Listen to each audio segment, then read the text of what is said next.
back in town.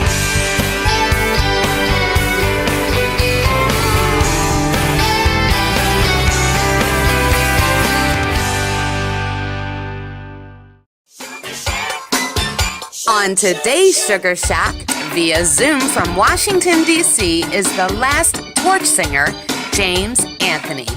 Come hear about James's journey, the role his family played in Old Vegas, his time with RCA Records, and his up and rising career. So, join us with James Anthony. Without further ado, on with our show. Mwah! Sugars.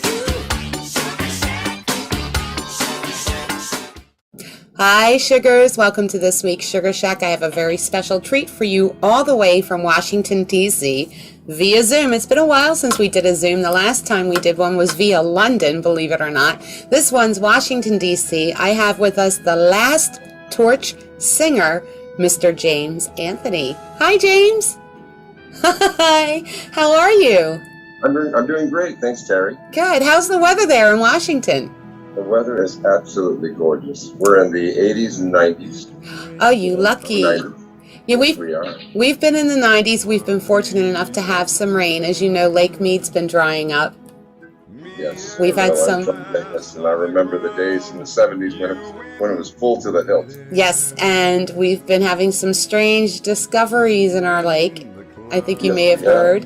So, James, first of all, Sugars, I got a message from James. He was interested in doing the Sugar Shack. I know we're friends on Facebook, but you're a fan of the show.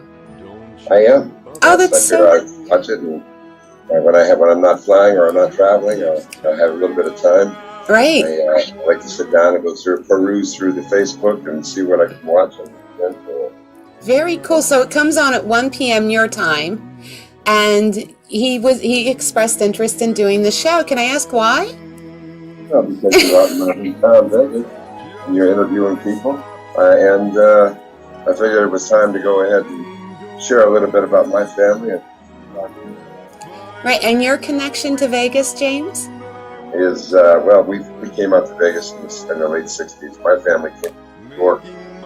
We lived in Queens, but I was only 7 years old in '67, and it was late '67, and they came out to start up they started the gambling junkets out there, and I worked in the private industry. There was 3 hotels that they reported to, and then go and Stardust and the Hacienda, I believe is what it was. But they started the gambling junkets. And now you say gambling junkets. What exactly is that?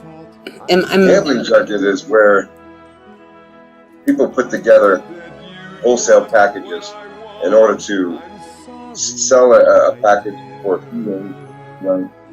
like the flamingo flame.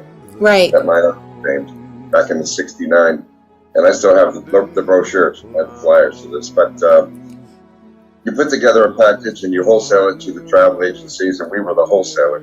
And people would buy this package 3 days, 3 nights, and pay for a different package. They had a marker, and they put so much money in the marker, in the cage as a marker, and they play the tables for 3 days, 3 nights. And they get cards, they get special things like free meals and show tickets and things like that, depending on what hotel was. That's it. Now you got to remember, I was a little kid. I had to interview my uncle and my father.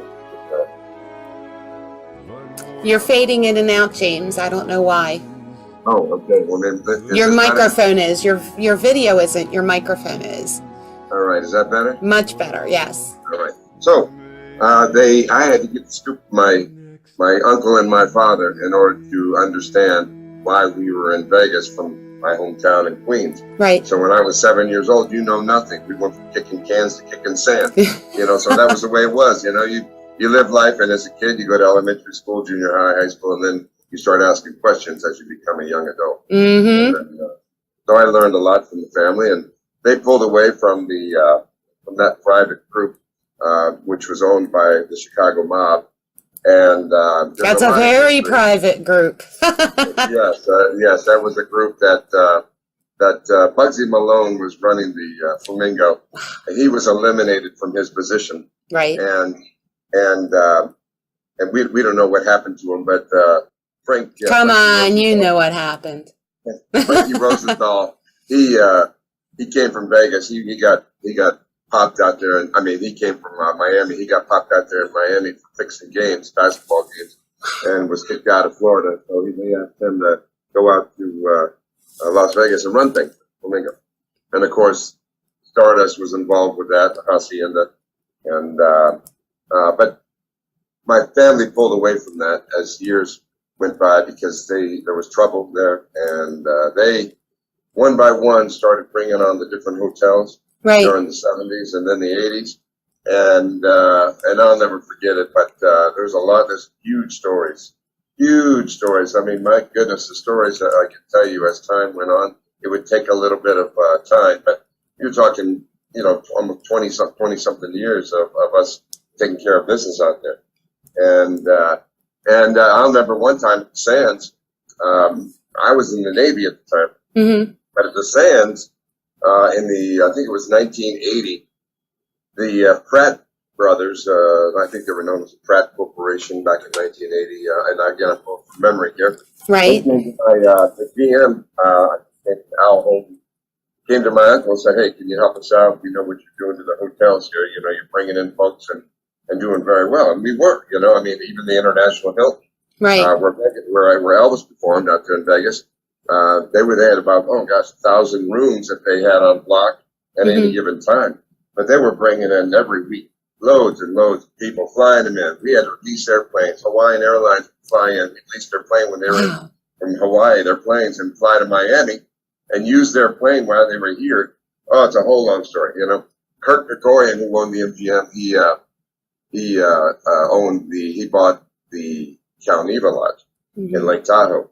Well, there were people in Miami where my father was running that office, wanted to set up, and wanted to go out and do some snow skiing. So my uncle, he set it up with Kirk Kerkorian to have a block of rooms out there, and and we leased the airplanes from the Royal American, which is Pia Zadora's late husband's outfit. We would lease his planes and fly up over the mountain and land on that short runway with a prop plane because jets at that time could land in there.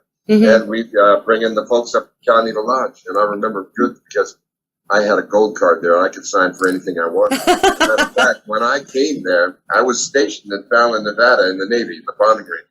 I was a flyer out there. Right. So I would come with another couple, and I'd invite a gal, and we'd go to the Cal Neva Lodge, and I had a gold card. Of course, we were very popular there. Anybody who was family, they treated us like kings and queens.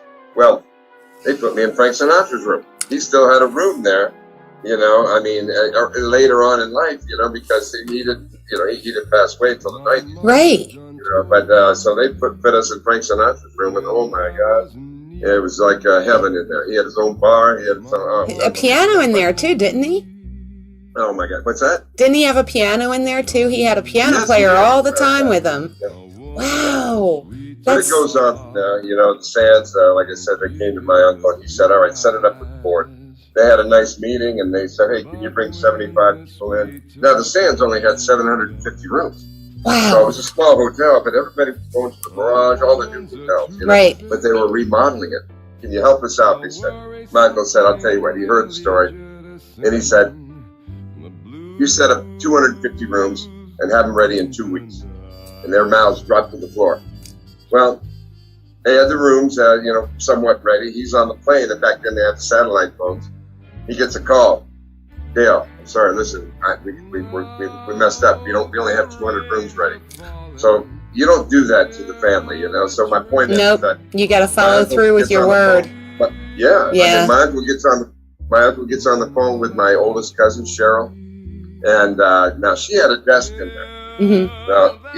Later on, but Cheryl said, he says, I want you to get these 50 people, gather them up, and when we land, I want you to put them on one of the buses. Okay, so the other buses went to the Sands, and he gets on the phone and says, hey, he calls the white PP out at the Hilton, and he says, hey, I'm in trouble.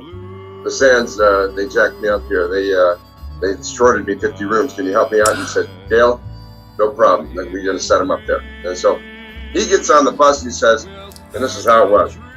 Hey, I got great news for you folks.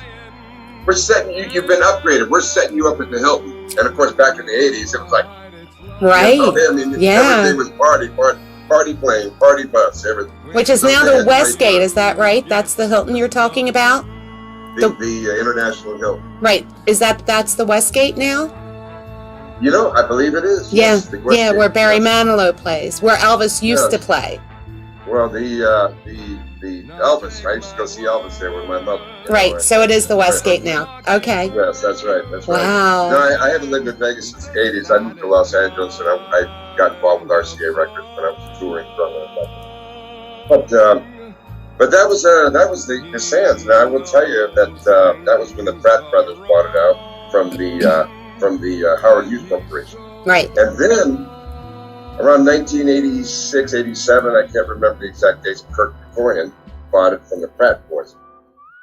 There was some problems between the deal, and the deal folded, I think it was in the early 90s. Okay. 94, 95, and the Howard Hughes Corporation again acquired the hotel and the property. It's when everything started to change. Yeah. And they called my uncle up and said, "Listen, we got a problem. We lost the hotel. It's gone back to the Howard Hughes."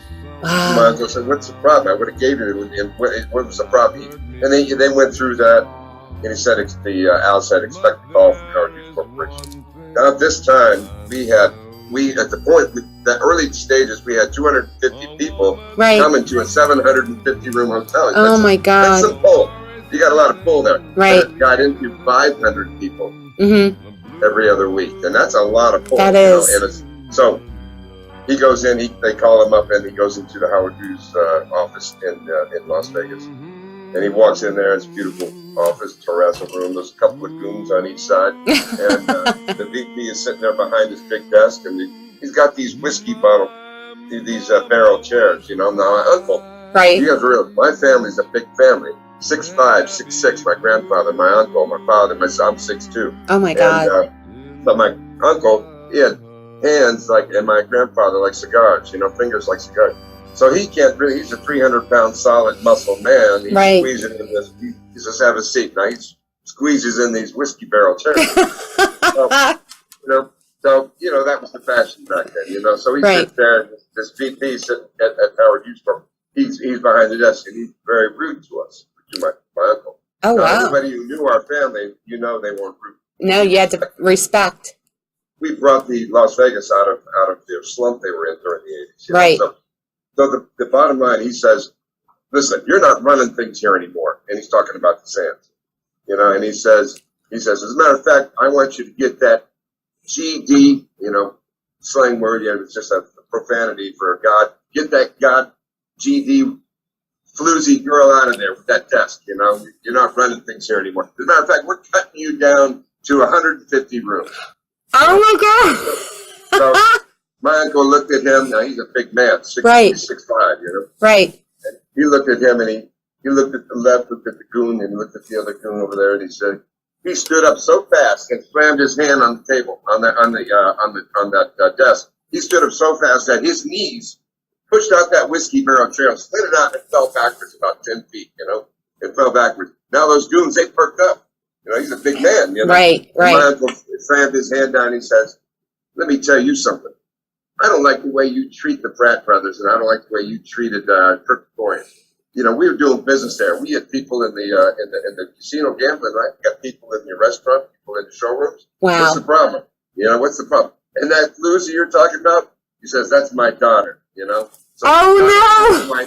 He says, "Not only do I not want your rooms, you get nothing. I'm making some phone calls to make sure nobody books this hotel." Oh, my God. So they did, and they spread the word around. Of course, there was other people knew things, about our family, during the early days that my other uncle took care of business, But so when my father's best friend, Jimmy Blanche, he's an Italian person, he's still there, with his wife. I call him Uncle Jimmy. I think high school with him. My family went to Las Vegas. Went to Miami to run the business. You're fading out again, just a little bit. I stayed with Jimmy Blanche because my family went to Miami in order to run the business section out there for the Las Vegas travel company, which became Carefree David later. And I stayed with Uncle Jimmy. I call him Uncle Jimmy, but he's... How old were you, James? I'm 62. Now, how old were you then? Oh, when you stayed with Uncle Jimmy? I was 16, turning 17 in high school, senior in high school. Okay. Chaparral High. Chaparral, go Chaparral, go Cowboys, you know. But, so when my uncle did that, made the calls, and this was around 94, 95, something like that. Right. He said, my father said to Jimmy, he said, go in the casino and check it out. Walk in there. He went in there and reported back and said, ghost town. Nobody's in there because nobody wanted to book it. Well, they ended up imploding at 95, 96, something like that. You know, right. Over, done, you know.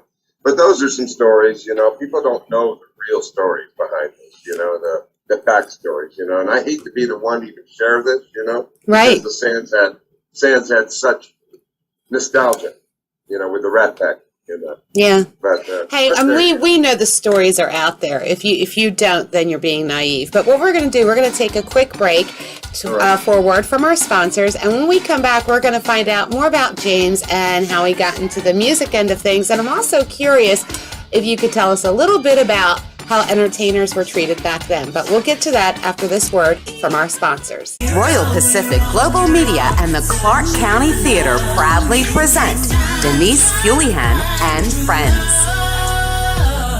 Featuring high-energy dancers and songs from her Hot 100 chart album, Diamonds in the Rough. With special guest Michelle Marshall as Tina Turner. And so much more, starring international recording artist Denise Fulihan. Saturday, August 20th, 7 to 9 p.m. Doors open at 6 at the Clark County Theater. For tickets, go to eventbrite.com. And come enjoy this musical extravaganza at Clark County Theater with Denise Fulihan and Friends. Why is Mom so happy? Because while the kids head back to school, she's heading to Hand and Stem Massage and Facial Spa, where she can enjoy a customized massage or facial by a licensed therapist and esthetician. Plus, there are many product options to suit your skincare needs. So while the kids head to class, you can relax at one of 2 beautiful locations to service you. For Silverado Ranch, call 702-941-7833 and Henderson 725-257-8011. It may be a school night, but you'll be all right thanks to Hand and Stem Massage and Facial Spa. Cleveland's Lounge at the historic Boulder Dam Hotel is proud to present Frankie Valli tribute artist Mark Maynard. Sherry, Sherry, baby, Sherry. Summer is almost over, so spend a starry night with Mark, Friday, August 26th from 7 p.m. to 10 p.m.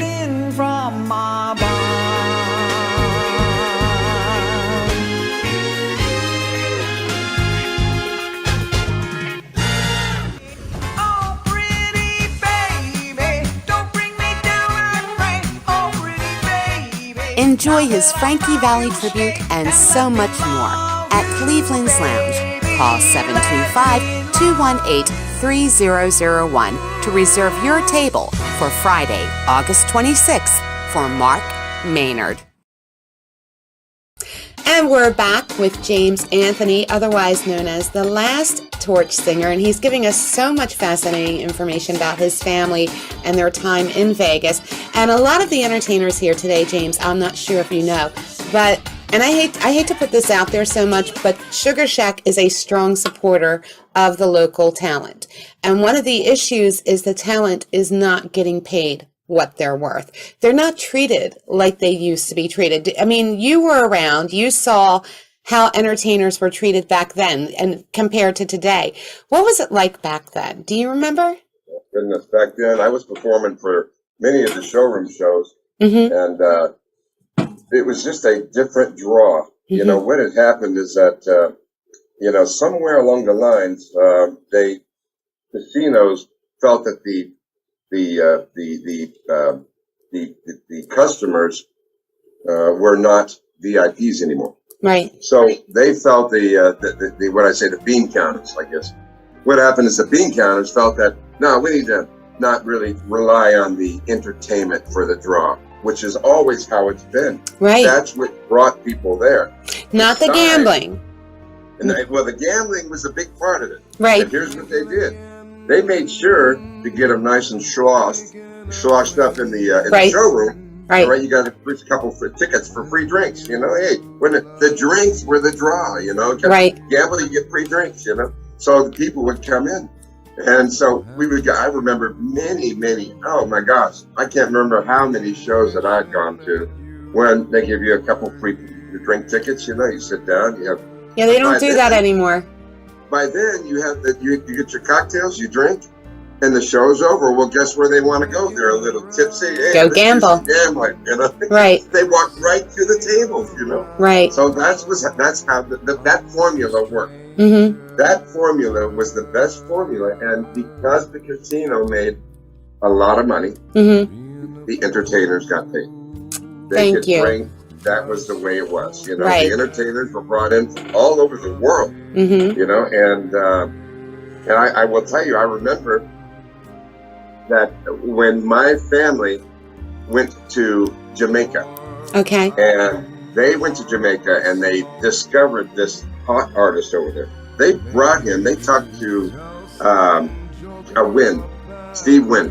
Mm-hmm. All right, so they know the Steve Wynn because they brought in people. Yes. Abroad, So as a matter of fact, I just had Tammy Graham on the show.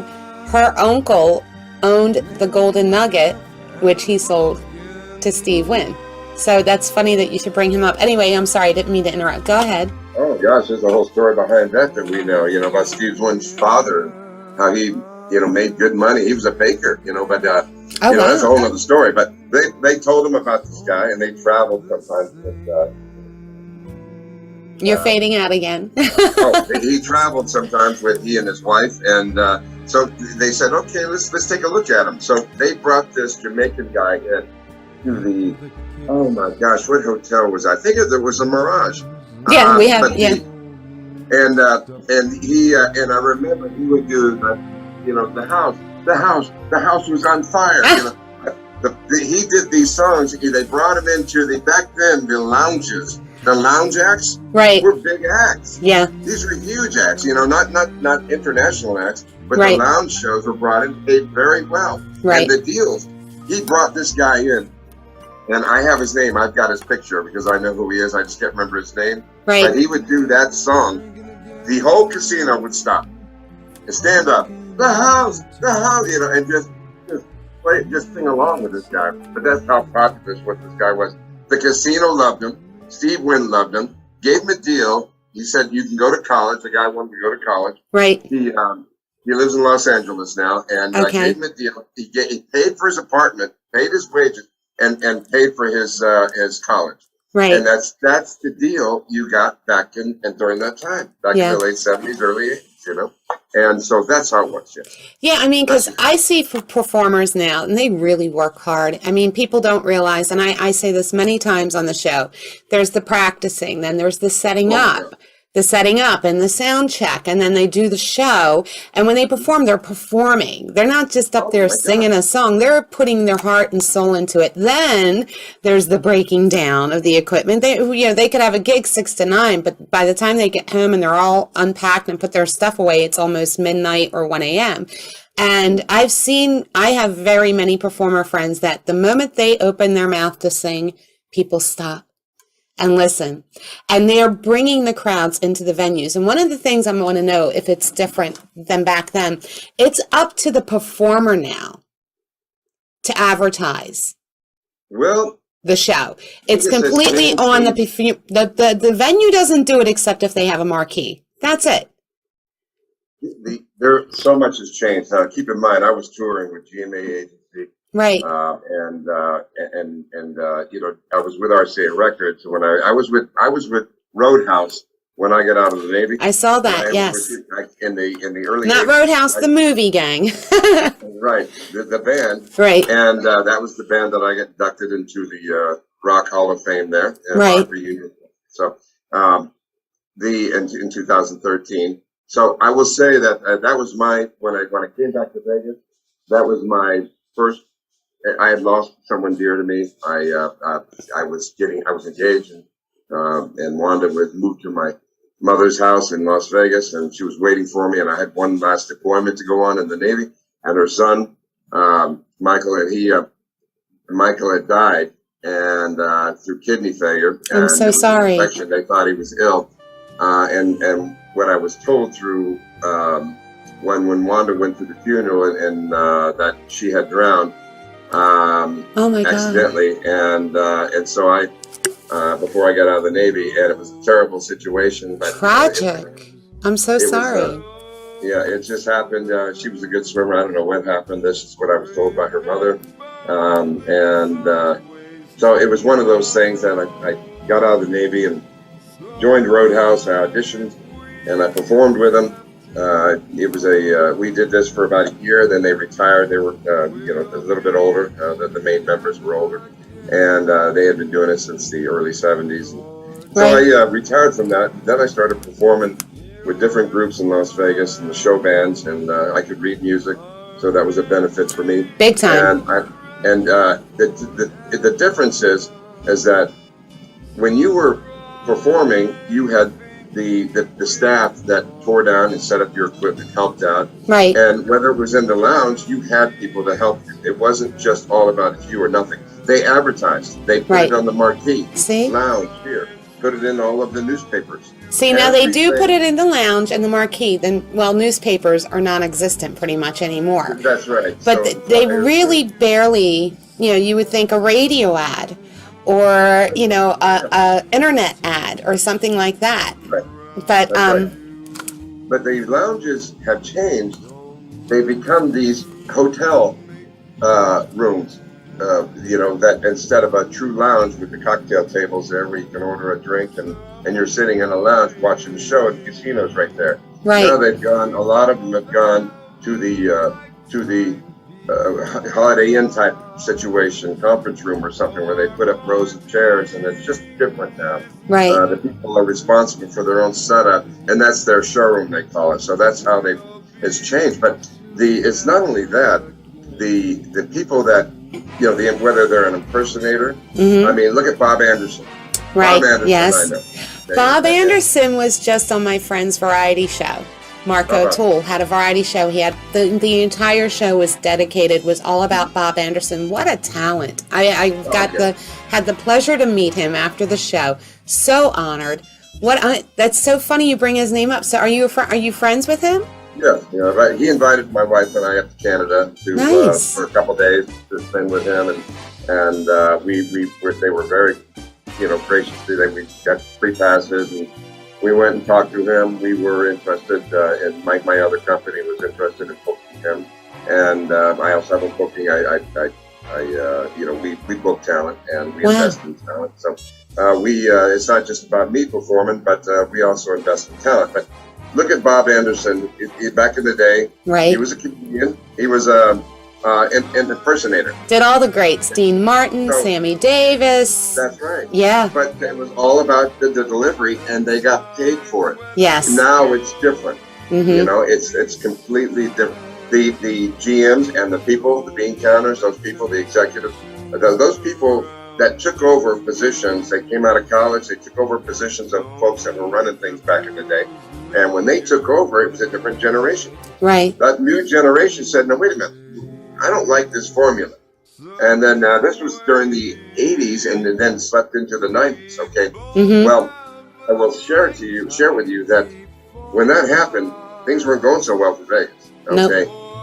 They were all about these big mosh pit parties with DJs, paying the DJs $50,000, bringing in $10,000. And a lot of these big casinos are still doing that, yes. And guess what happened? When those young kids get done with that mosh pit party, getting drunk and whatever God knows what's on in there, they leave. Right. They don't go to the casino. Mm-mm. That's the difference of today. And I love Vegas. Vegas is my home. That's where I grew up. That'll always be my home. But by golly, you can't, when you break a formula that works and you switch around things, and hey, you got to get back to the Vegas. formula, paying your entertainers and paying the musicians. Thank you. That's right. Yes. That's Preach it, boy. Yeah. I mean, it doesn't, for me, coming back into this, I retired. I did well. I bought a corporation. I own another DIY website business, and I'll share with you. It's called WebWowser. And WebWowser? WebWowser. Okay. WEBWOWER and .com. And this is it's like Wix, Weebly, all of them. These are $100 million. Wix did $1 billion last year, but I've got my hand full running this company a little bit. But I've got a CFO and people running it. But my point is, creating a formula for not only marketing, but keep creating a formula to draw people in that have a unique voice or a unique talent. Right. Those are the people you want to focus on. It's not all about share. It's not all about people that might be that great international talent. Thank you. Can they walk into a room and hold a room as a resident? Sure. But you have people. I spent the last 7 years with a opera vocal coach to bring my voice back. Right. And now I have a 3-octave range, and I have a voice unlike any other. And you keep fading in and out. Be careful. Oh, I'm sorry. That's okay. There's a lot of Sinatra type singers out there, and big band, and I admire them, for what they do. But I spent 7 years with an opera coach to bring my voice. So if I want to go, though my world may go awry, yay! I want to do that at will. So my voice is very dynamic because I spent the time for that. And speaking of your voice, I'd like to take a moment and show a clip here of James performing, again, The Last Torch Singer, guys. Check it out. Our next entertainer is the epitome of style, grace, and the king of smooth. Now, sit back and let the voice of James Anthony as Frank Sinatra transport you back to the 50s. Please welcome Mr. Frank Sinatra.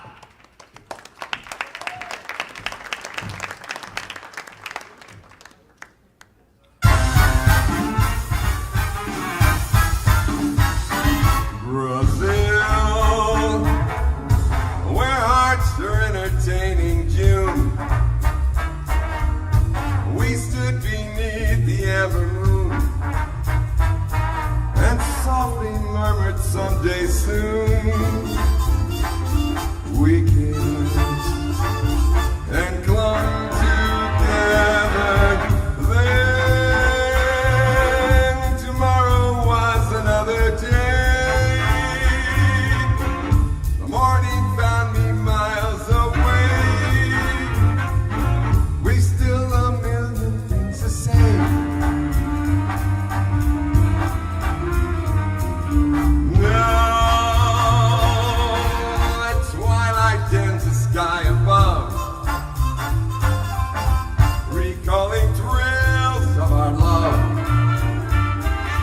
One thing that I'm certain of, return I will to old Brazil.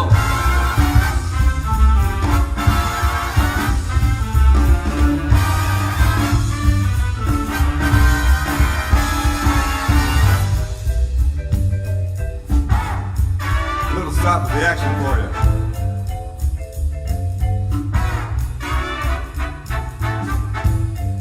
Is everybody having a good time tonight? I see too many sober people out there. You can check.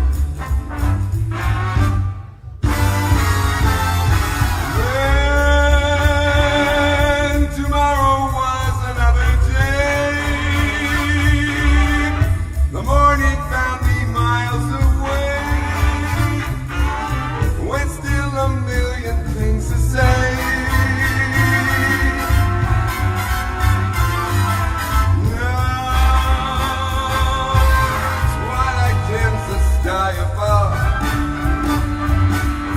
Recalling thrills of our love. There's one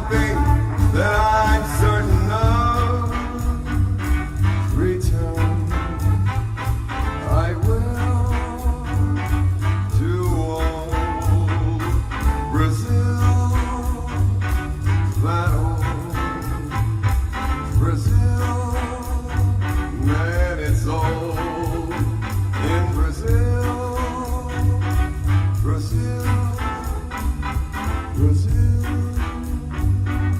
Brazil.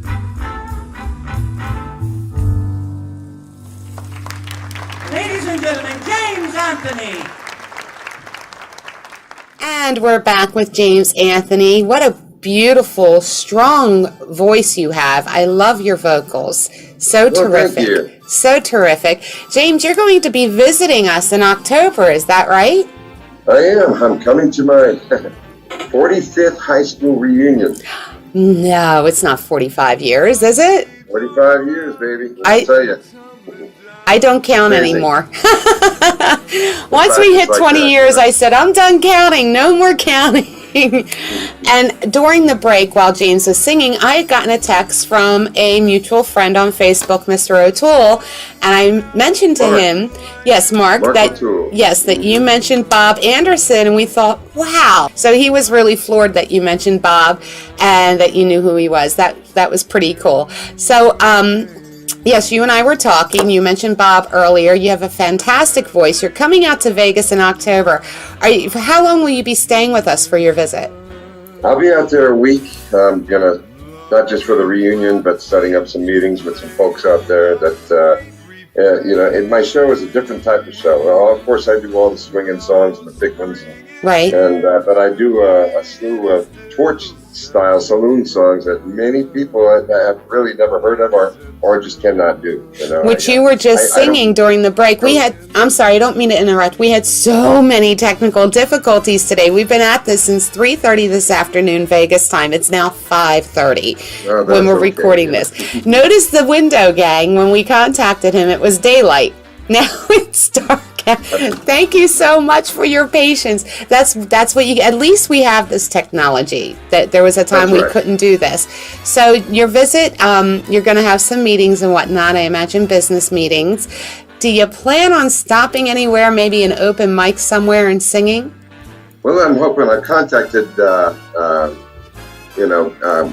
Kelly. Holmes, Clint Holmes, Clint Kelly. I'm sorry, Kelly Clinton.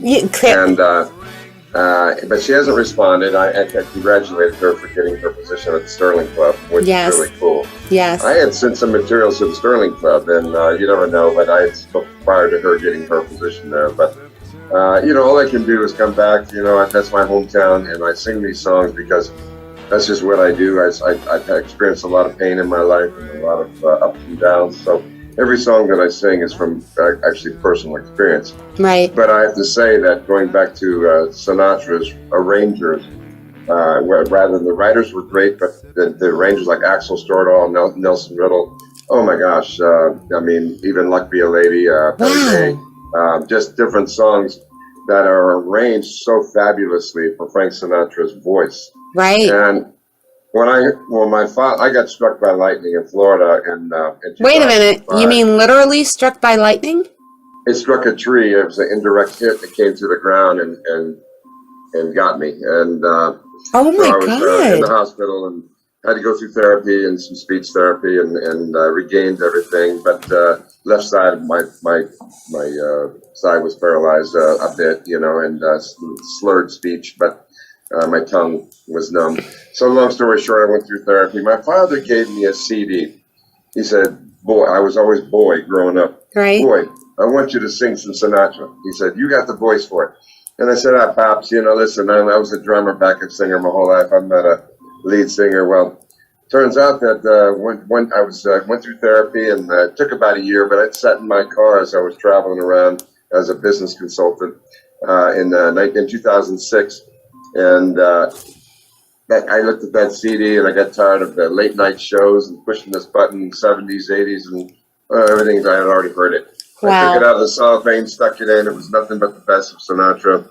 And it brought me back to when my father and my uncles used to listen to the music back in the 60s and 70s when we were in Vegas on the record console, right? The stereophonic record console. But so I listened to it and I said, this is my life. So one by one, I started getting the music embedded in me and learning it as I was driving all night long to a different city and different town. And that's how it all started with me. Amazing. I went into the studio and recorded some songs and 4 songs from Sinatra's. I had my music director in Houston, Carlos Lopez. He did the arrangements and transcriptions, etc. Blues in the Night and some others, and it just led into I won this Sinatra International Sinatra Idol competition in Hoboken with 14 other fellas from around the world. Right. And they chose one of my songs, and I went there, and not only did I win it, I was the only one to get the perfect score, crying out loud. Oh, wow. But that's not easy to do. What did I know? I was just the guy up there slinging the songs from the heart. But with that, started the music performing. I performed with at the Count Basie Theater in Red Bank with the full Red Bank Orchestra, and Johnny Coliani, Mel Torme's pianist, Johnny Coliani, was on piano, and he called me up. Said, "Hey, listen, I listened to your voice, and I've not heard anybody like that in a long time, Oh, I'd like God. to talk with you a little more." So we started developing friendships, relationships around the United States, and next thing you know, I'm singing Sinatra songs, And, So your dad, anyway. can you say he kind of challenged you? Well, my father, he didn't really challenge me. I write original songs also. I used to be in that type of group in the 80s where I was performing with original acts. Right. I was writing some songs, and recently my music director challenged me to write a country song. He said, "You can't write country." Yeehaw! So, my wife will tell you, on the way out, one day we were going to dinner, and I was taking my wife out on a date, and I will say that it just started flooding in. And Wow. I started writing words about my life, the death of my fiance, and other things, And I wrote it, sent it to him. He said, "James, I was only kidding, but this is really good stuff. This could win a Grammy, And so Wow. I flew to Houston, and Clint Black's performer, a guy named Brian Thomas, he performed with Clint Black and Kevin Black and Dolly Parton and all.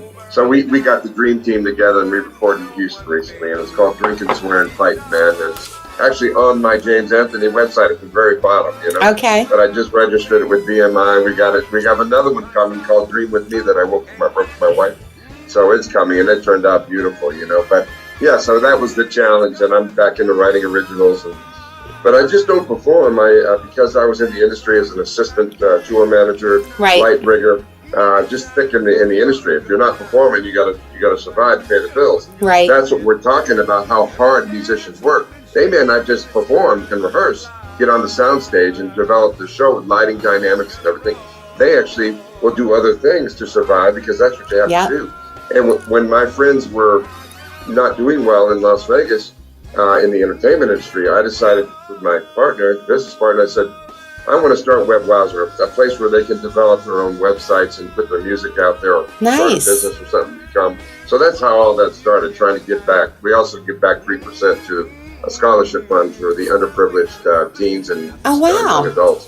But anyway, so I didn't mean to get off track. No, that's okay. But before you proceed, I do want to give out your information. To get in touch with James, you can reach him at 703-944-9. Is that a 9? Yes, 9527. And No, 9257. 9257. Sometimes I'm dyslexic. 9257. And his website is jamesanthonyvocalist.com. To email him, you can email him James at JamesAnthonyVocalist.com. Thank you. And I'm showing the website as I'm giving you the information. Are you now, if somebody contacted you and wanted you to perform here in Vegas, would you travel? Oh yeah, I travel all over the world. Excellent, excellent. And it's so funny you talk to Kelly, and hopefully you get things worked out with her, that we'll see you here when you're in town. I'm going to talk to someone to see if we can see you there while you're in town. Yeah.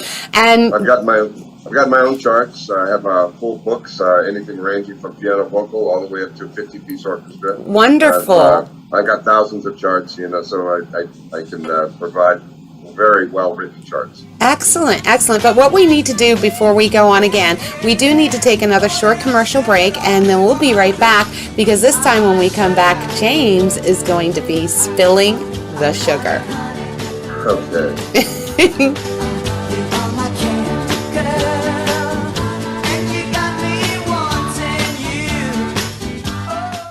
Cleveland's Lounge at the historic Boulder Dam Hotel is proud to present Frankie Valli tribute artist Mark Maynard.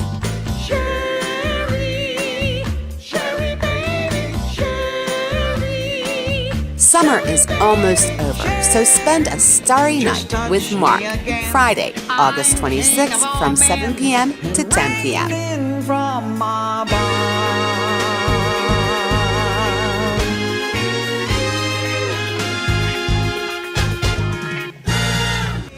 Oh, pretty baby, don't bring me down like rain. Oh, pretty baby. Enjoy his Frankie Valli tribute and so much more at Cleveland's Lounge.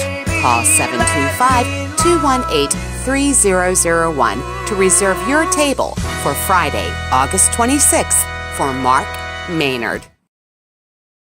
Sugar Shack.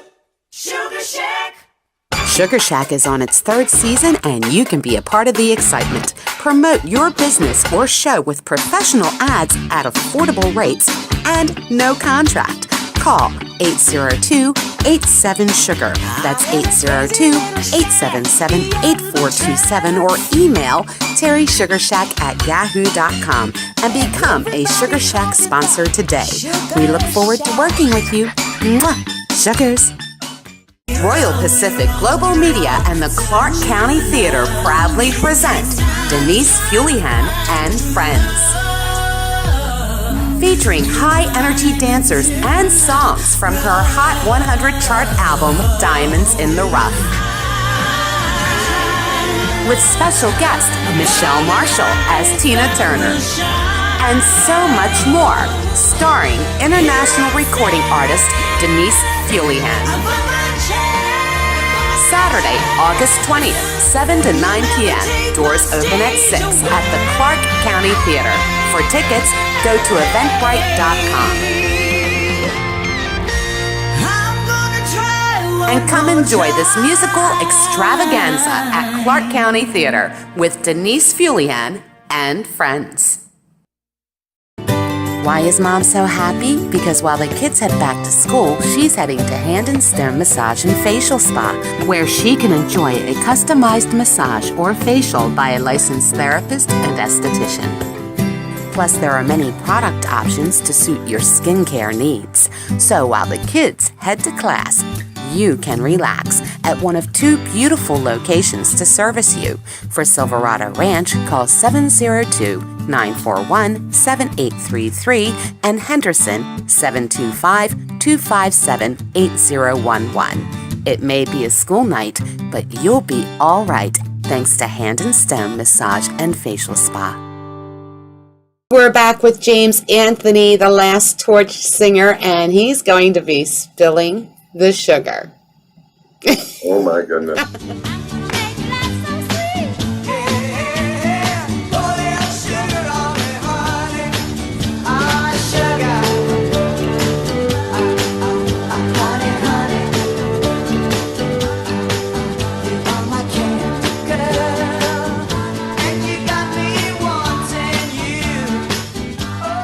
Anyway, we're back with James Anthony. James, you're going to spill some sugar for us, and I like to ask silly little questions, one of which, I wouldn't even call them silly. But I imagine in your years in performing, you've met your share of celebrities. Which would you say was your favorite celebrity that you've met? Oh my goodness. I've met a lot of celebrities in Los Angeles and even Miami and or New York. But I'm going to say, growing up in Las Vegas, the family had a friendship with Wayne Newton, and I know it's going to sound funny. I didn't care about him at the time. I was only 16 years old. Right. But I had a 68 Camaro with a 69 big block that I used to race at Nellis Drag Strip, and in order to feed that baby at $5 5 miles to the gallon, I would have to make extra money. So, when you're young like that, there wasn't a lot of places you could make a lot of dough. So they set it up to where I could shovel Wayne Newton's Arabian horse stalls and make some extra dough from him. And wow! But he would bring me over to the house, and he would say, nice things, and give me the money, and just a beautiful man. A nice guy. I have Yeah. to say, out of all of the celebrities that I have ever met, You're fading out. I would say out of all of the celebrities that I have ever met, Wayne Newton is probably my favorite. He was a gentle soul, just a wonderful man, great-hearted man, and shared a lot of things. We recently got a chance to meet a few years ago, and I've got some pictures with him The backstage. up close and personal thing that he does. Up close and personal, Yes. But backstage we met and got some pictures together and reminisced a little bit about the old days, back in the 70s. He set me up at Bally's where they set me up with a free pass over there. And, Nice. And, my wife and I came in, but it just set us up there. And because I let the producer know who I was and mentioned it to him, and he knew who I was, he brought me back, and we sat down and talked for a little while in private. It was really nice. That's so cool. That's so cool. Okay. A celebrity that has passed on that you wish you had met that you didn't meet. I would have to say John Wayne. Really? I thought for sure you were going to say Frank Sinatra. I met Frank. I have pictures with him. You do? Oh, yeah. Oh, you're one of the lucky few. Wow, that's really cool. But John Wayne was my grandfather's favorite actor. Mine too, when I was young. As a matter of fact, when I was young, and when I grew, when I hit 13, I grew 6'2", and my voice changed. And I would stand in my living room, my uncle, 2 uncles, and my father, and I would practice, and I'd do the swagger, and I'd go, well, let me tell you, little fella, this town ain't big enough for both of us, so one of us is gonna have to leave, and it ain't gonna be me. Very good. Yay. I had Tammy Graham on the show, as I mentioned earlier, and she's named after, oh my gosh, Tammy Wynette. Her middle name's Tammy Wynette Graham. And her parents told her if she had been a boy, they would have named her John Wayne.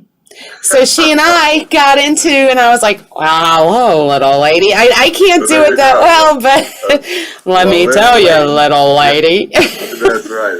That's the other one. I'll take that tall glass of milk now, little lady. I think my favorite John Wayne movie was The Quiet Man. Yeah, I love that. Plus, I'm Irish, so. Oh, me too, man. There my you go. middle name is Italian. My mother, of course, my father, he's full Irish. My real last name is Dempsey, Yeah. I used to watch John Wayne in the 70s show called McHugh, and he was a detective in San Francisco, and that was his series. Oh, McHugh. I was not aware of that. Yeah. Oh, yeah. I didn't know he did that. A detective. I can see him in this suit and, the detective look. I could see that. I seen him in the tux on awards shows via YouTube, so. Okay, how about your most embarrassing moment in your career? Oh, my goodness. See, these are questions you don't get asked normally. No, you're making me think here. Well, let's see. I wish I would have been prepared for these, But, Well, that's the idea. I would have to say, walking out to a performance in New York. This was in 2014. And I had to perform in New York. I walked out to the performance, and I was supposed to take my mic out there with me. Okay. And so I walk out there, and I get out there, and the music, of course, the door is open, and I'm walking into the intro, and come out there, and I'm looking for the mic, and I'm like, hey, where's the mic at?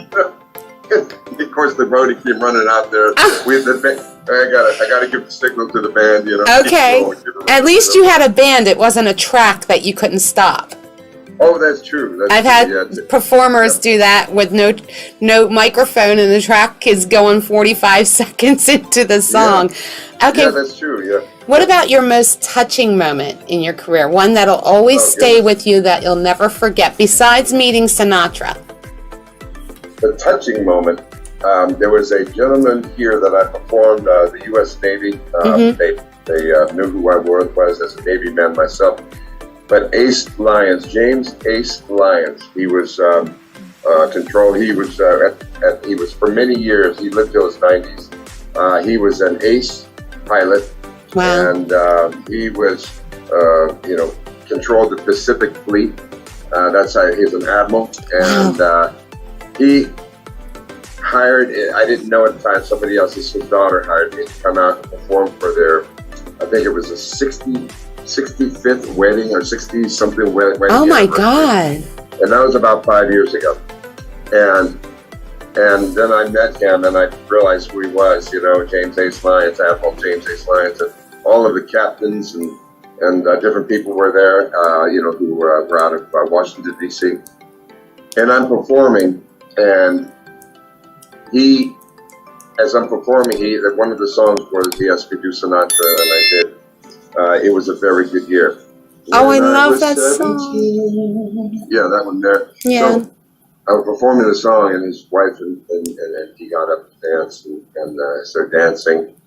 I got through. It was a very good year. So as I got through it, I got to the end, and and as I closed the song, and that flute and everything just faded down, he came over to me, him and his wife, and with a tear, told me that he had never had anybody perform like that live in his life, and he was choked up, and he made me choked up. Wow. I'm getting choked up just thinking about it. I can tell. Wow. Oh, yeah. Well, you know what? That's why we do this, though, isn't it? Really, the reason is to touch people so people can relate. That's why we do. I'm so sorry. I didn't mean to just call me Diane Sawyer. I make people cry. No, it's fine. Oh. It's one of those things that I cherish those moments. Those are wonderful moments, and Wow. touching moments that touch my heart. Wow. Just amazing. In the Okay, mind's eye, you don't forget. James, what do you think, if you hadn't gotten into music, what do you think you would have liked to have done with your life, career-wise? Oh, goodness. I was a bit of a Renaissance man when I was growing up as a young boy, but if I had the wherewithal, I would have stayed in the Navy or become a pilot, actually. I would have, since I was flying I would have become a pilot. I had my Okay. pilot's license when I got out of the Navy. I just didn't pursue it after my fiance died. I dove into music, and it kept my mind occupied for that first year. And Wow. I was in a bad way. I got into drinking and drugs during the early '80s that first year, but like anything, your life goes on. You get over it, and you learn how to adapt when you move on. You meet somebody else, and that's Right. what happened. But I think I would have became a pilot. I can see that. And thank you for your service, by the way. I did mean to say that earlier. A Vegas personality or performer that you would like to duet with that you haven't duetted with before. My goodness gracious. Duet with, huh? Yeah, You want me to say a duet? No. do it. Oh my goodness, Vegas personality. There are many men and women out there that just are so fantastic. Yeah. But you know what? There was a gentleman that he for the longest time, he was with the Blues Brothers out there, and his partner had passed, and he started doing Tony Bennett. Mm-hmm. And do you know who I'm referring to? I'm not sure. I'll probably know the name if you tell me. Carmen Romano. He's. I had the luxury of coming and bringing Jimmy, my father's friend, Jimmy, and his wife Right. to his show, and Jimmy and my father and all, they used to belong to the Italian American room, the Italian American Club. Right, when they were playing dominoes in there, when it was like a different kind of club back in the 70s. I hear you. And so it changed over. It's a nice restaurant. Every time we go out there, we see Benny. But I had the luxury of going into the showroom and seeing Carmen. I fell in love with the guy's voice. I mean, my God, his Tony Bennett is off the chart, Wow. So then the pandemic hit. I didn't have a chance. So to get things together with him. But I think the time is coming very soon. But that's the man. Of all the performers, I enjoy them all. There's a lot of female performers out there, but I want to do a duet with this man for some reason. The Tony and the Frank duet. Right. I think it would be fun. Yeah, now Frank didn't really do duets, did he, with females that I Not can recall? really. His arrangements were such that the vocal and the music were so powerful together. When the music was off, Right. the vocals was on. Right. When the vocals were on, the music was toned down. That's how it was written. Yeah. So there was really no room for really not even dancing. You No. know, just he was a showman. Yeah, there was You know, barely a bridge in any of his songs. That's right. Barely, That's right, you know. barely. That's the way it was, yeah. So, but if I had to do something, you know, we wouldn't really do a duet together. We would perform different songs, but we'd have a couple of songs together that I have music director write, rewrite. I want to give your information again. You can get James at jamesanthonyvocalist.com. His email is james@jamesanthonyvocalist.com. His phone number is 703-944-9257 if you want to book him. And for information, whatever, you can give him a call. He is going to be visiting us in Vegas October 14th. So we're going to see if we can't grab him and get him to an open mic or an interview or something. Also, James, while you have the opportunity, when we were on the phone, apparently we know mutual people. Would you like to give a shout out to some of your friends out here you haven't seen in a while? Oh my gosh. You're fading out. I just got a text from Diana Duda. I shout out to her and all my high school friends. How about that? You know, Jim Bellamy, my best friend. Wow. You know, his sister, I call her my sister too, Michaelina, would perform and tour with Engelbert Humperdinck. Right. And his brother, Tony Bellamy, was the lead guitarist of Redbone. Come and get your love. No, I sing that song. Yeah, so that's my brother. You know, so we all grew up together. You know? And I know you mentioned that you know Jonas. Oh yes. And of course, Kelly and Clint. And I think everybody's going to be thrilled to see you on here. Yeah, I haven't. I really don't. I'm not close to Kelly and Clint, but I've known about them, and they really don't know who I am personally. You know, Oh, okay. Who our family is, but Hey, at least you're honest. A lot of people would have just said, "Oh, yeah, okay." You know, at least you're honest. No, I'm not that way. You know? I don't have any reason to be. You know? No, you don't. I'm just trying to. You know, I'm a slave of the song. That's Yeah. that's what I am. I love that expression. Yeah, I'm a slave of the song. I That's love really what that. it is. Wow. Okay, well, again, to get in touch with James, go to jamesanthonyvocalist.com. James' email is james@jamesanthonyvocalist.com. The phone number again, 703-944-9257. And James, you watch the show, so you know what we do next, right?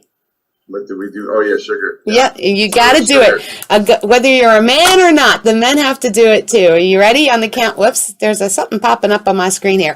Okay, on the count of three. Ready? 1, 2, 3. Mwah. Sugars. Oh, that was a nice big one. Thank you so much, James. You're welcome. I'll see you soon. I'll see you in October. All right, sounds good. All right. Bye. Thank you. Thanks for having me. Bye. Camera speed. Sound production, take 1. Ooh. What is that? Funny lightning during the day here. Did you see the flashes? I did. And it's sunny out and not a cloud in the sky. Maybe that's why I'm having video problems. Okay, set timer for 15 minutes. 15 minutes, starting now. By the way, if you need more time, just say snooze when your timer is ringing and I'll add another 5 minutes. See, she's always got advice. Okay. And Is spilling the sugar though? What is it? I thought you said you watched the show. I do. Be sure to tune in next week for Vegas crooner Ryan Baker on Sugar Shack. That's